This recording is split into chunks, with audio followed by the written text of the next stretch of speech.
করেই ভেস্তে গেল ঘাটাল মাস্টার প্ল্যানের বৈঠক। মাস্টার প্ল্যান নিয়েই বৈঠক করতে প্রশাসনের আধিকারিকরা পৌঁছলেও বিক্ষোভের জেরে বৈঠক না করেই ফিরতে হলো মাস্টার প্ল্যান রূপায়ণ মনিটরিং কমিটির সদস্যদের। বিক্ষোভকারীদের দাবি, কোনো মতেই বাড়ি ও জায়গা দেওয়া যাবে না, আমরা যাব কোথায়, খাবো কি, এই দাবি নিয়ে শুরু বিক্ষোভ।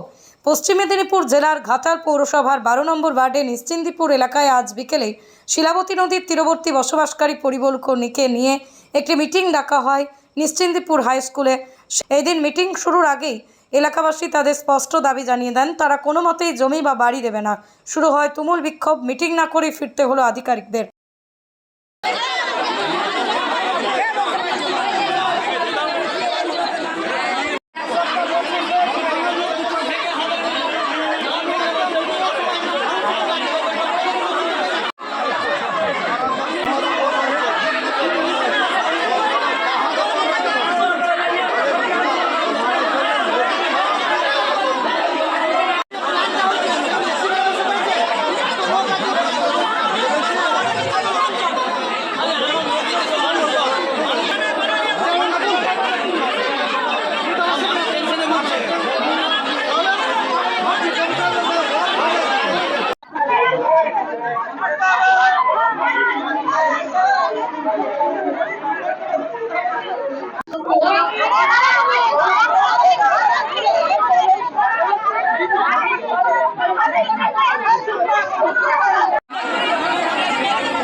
আমরা বলছি আমরা ভালোই আছি, আমাদের কোনো অসুবিধা নাই। এর ভিতরে যদি তোমরা অসুবিধা করতেছো, আমরা কিন্তু বিপদের শেষ থাকবে না, আপনাদেরই বিপদ হবে। আপনারা কি জায়গা দেবেন? না, জায়গা দিবনি। আমরা জায়গা দিয়ে আমরা যাবো কোথায়? আমরা জায়গা দিয়ে যাবোটা কোথায় আমাকে বলো? হ্যাঁ, আমাদের তো জায়গা নাই, কোথায় থাকার মতো কেউ নাই।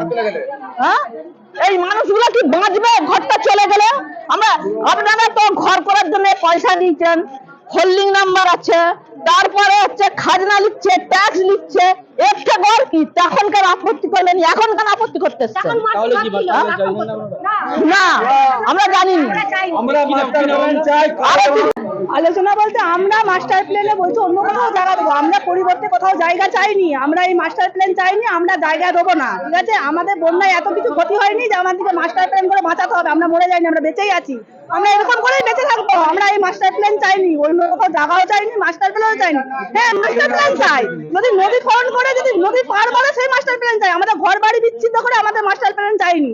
আমরা যেখানে আছি আমরা সেখানেই থাকবো, পুনর্বাসন দিলেও আমরা জায়গা ছাড়বো না। যদি জায়গা ছাড়তেই হয়, যদি যখন ঘর ভাঙতে আসবে আমার দিকে নড়ে যদি জায়গা নিয়ে পারে, তখন আমরা জায়গা দেবো। আমরা বেঁচে থাকতে আসতে আমরা জায়গা ছাড়বো। আমার নাম অর্চনা সামন্ত, বাড়ি নিশ্চিন্দিপুর 12 নম্বর ওয়ার্ড। আলোচনায় প্রথম পর্বে আমাদের দুজন ল্যান্ড লুজার তাদের অভিমত দিয়েছেন যে তাদের বাড়ি এবং জায়গা যদি তারা পায়, তারা ওখান থেকে তারা জায়গা দেবেন।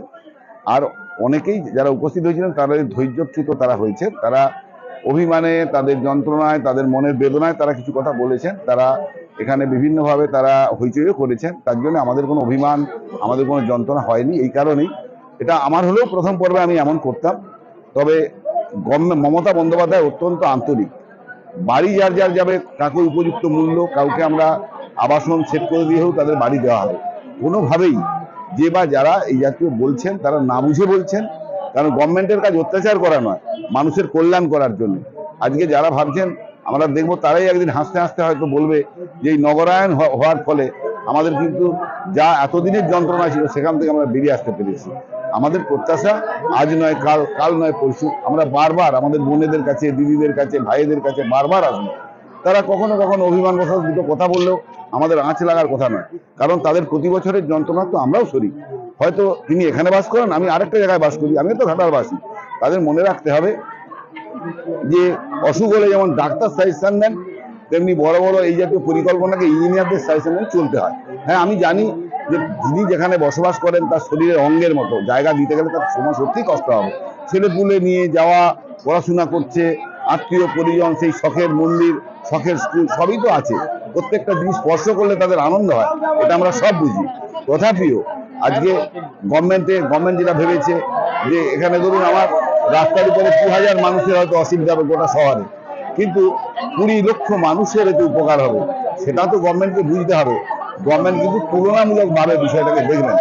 আমরা আশা করব আগামী দিনে যারা আজকে হইচই করছেন, একদিন দেখবেন আমাদের সঙ্গে হাত ধরাধরি করে গ্রামের এই শহরের এই উন্নয়ন তারা নিশ্চয়ই আমাদের সহযোগিতা করবেন। সবাইকে নমস্কার, ধন্যবাদ।